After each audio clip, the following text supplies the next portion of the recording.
जय हिंद दोस्तों, बड़ी खबर। ऑनरी कमीशन पर माथापच्ची। आखिर ऑनरी कमीशन लेने के बाद क्यों लोग शिकायत कर रहे हैं कि हमारा दर्जा क्या है, हमारा स्पेशल कोई अधिकार है या नहीं है, हमारी सीनियरिटी क्या है। बहुत सारी कंप्लेंट्स आर्मी हेडक्वार्टर में जा चुकी हैं।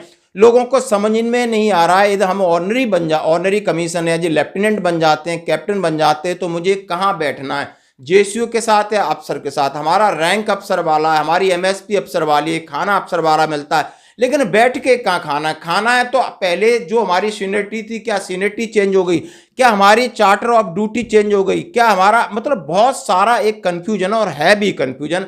हम सब लोग इसी के बीच में से, और समझ में नहीं आता है कि हमने क्या करना है, कहाँ बैठना है, कहाँ उठना है। और बंदा एकदम इसी तरीके से बॉल बन जाता है, उसको समझ में नहीं आता। उधर एसएम साहब बोलता है मैं सीनियर हूं, एक कैप्टन है, तमाम ऐसी चीजें होती हैं। कोई सूबेदार से ऑनरी कैप्टन बन जाता है और सूबेदार मेजर से सीनियर होने का दिखाता है, या सीनियर जो सूबेदार है वो बोलता है भाई आप ऑनरी कैप्टन बन गए तो क्या है, लेकिन सीनियर मैं ही रहूंगा। बहुत सारे क्वेश्चन बनते हैं। फिर हम जब आके सिविल में भी आ जाते हो, हमारे को बड़ी समस्या होती है कि आखिर हमारे साथ कोई इस तरह ट्रीट क्यों नहीं किया जाता। ईसीएचएस में हम जाएं या कैंटीन में जाएं या कहीं जाएं, फिर इस रैंक लगाने का फायदा क्या है। सबसे बड़ी बात यह, जब सिर्फ आपने मॉनिटरी बेनिफिट देना था तो दे देना था, फिजिकल रैंक लगाने से तो और बड़ा कन्फ्यूजन क्रिएट हो गया है। और इस तरीके की कंप्लेन बहुत सारी पहुंच चुकी हैं।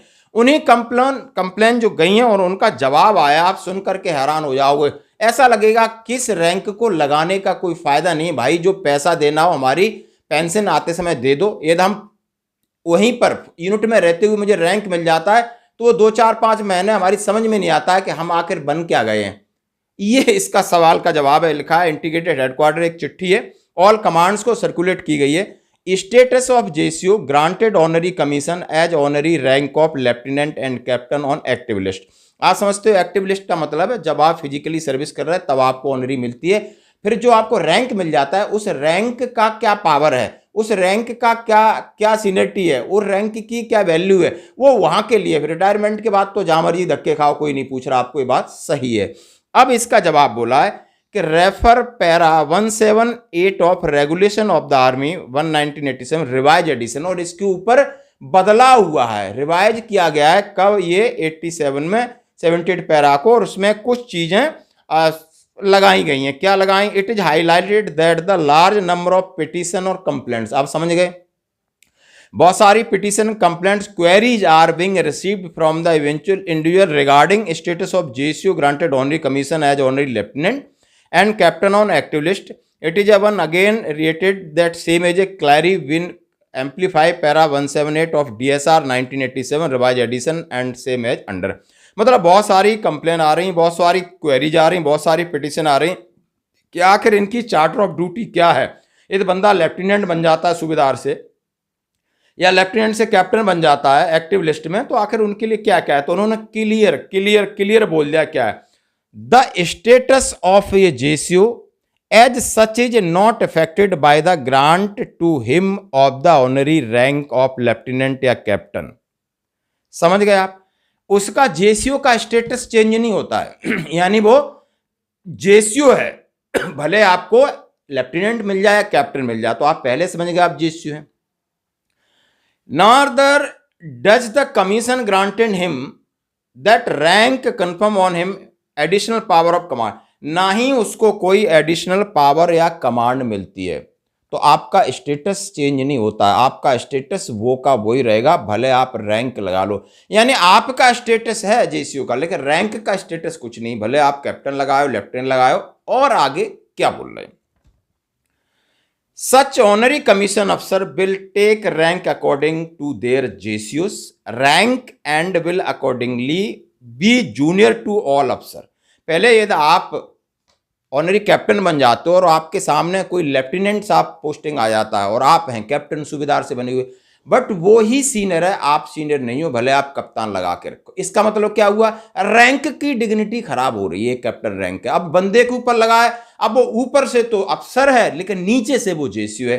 कितना बड़ा कन्फ्यूजन है या नहीं? आप इससे सहमत हो तो जरूर कमेंट्स करना। फिर उसको रैंक ही क्यों देना? जब वो लेफ्टिनेंट है, वो आईसी कमीशन और आपने लगा लिया, कैप्टन है, आप सूबेदार मेजर से बन गए, तो नहीं, सीनियर वही है, बात हमें कोई दिक्कत नहीं, लेकिन वो रैंक कंधे पे लगाए, उसकी डिग्निटी को कैसे बचाना, ये बड़ा सवाल है। और इसी वजह से बहुत सारी प्रॉब्लम्स यूनिट में होती है, हमारे साथ भी हुई है।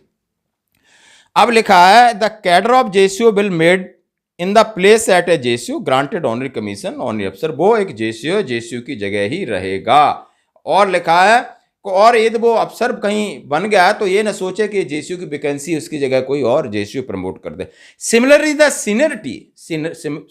Seniority of a subedar head clerk will not affected by the grant of honorary rank के रसावलदार है सूबेदार। यदि आप सूबेदार हैं और सूबेदार हेड क्लर्क की ड्यूटी कर रहे हैं, यदि आपको कोई लेफ्टिनेंट या कैप्टन मिल जाता है तो आप ये मत समझना कि आप अधिकारी हो, आपको सूबेदार हेड क्लर्क की अपॉइंटेड है, वो काम करना पड़ेगा। All concerned are requested to sensitize the troops of the subject matter to avoid the unnecessary complaint, petition, queries on the subject.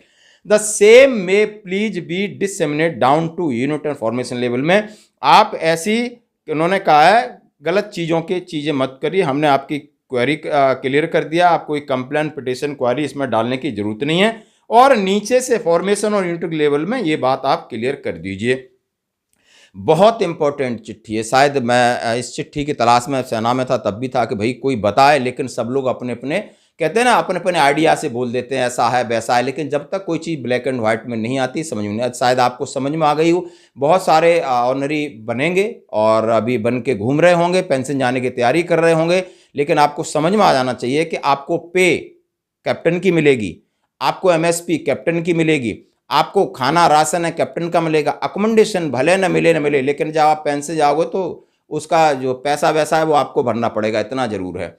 लेकिन यूनिफॉर्म सब मिल गई, लेकिन आपको स्टेटस आपका जेसीओ का, यदि आपसे आप सूबेदार ऑनरी कैप्टन है और आप यूनिट में आपसे कोई सीनियर जेसीओ उसको ऑनरी नहीं मिली है, वो ही आपसे सीनियर रहेगा। ऐसे में तो सीनियर है ही। तो आपको इस बात का कन्फ्यूजन नहीं रखना चाहिए था। आपको लाइन में कहाँ खड़ा होना है, जेसीओ परेड पर होना है तो कहाँ खड़ा रहना है, आपको शायद समझ में आ गया होगा, ज़्यादा बताने की जरूरत नहीं है, इसमें स्पष्ट कर दिया है। और इधर भी आते हैं तो आपका जेसीओ कैडर ही, आप जेसीओ के साथ ही इंक्लूड रहेंगे। यदि आपको कोई अलग हॉस्पिटलिटी देता है ईसीएचएस में, कैंटीन में, वो अलग बात है। धन्यवाद।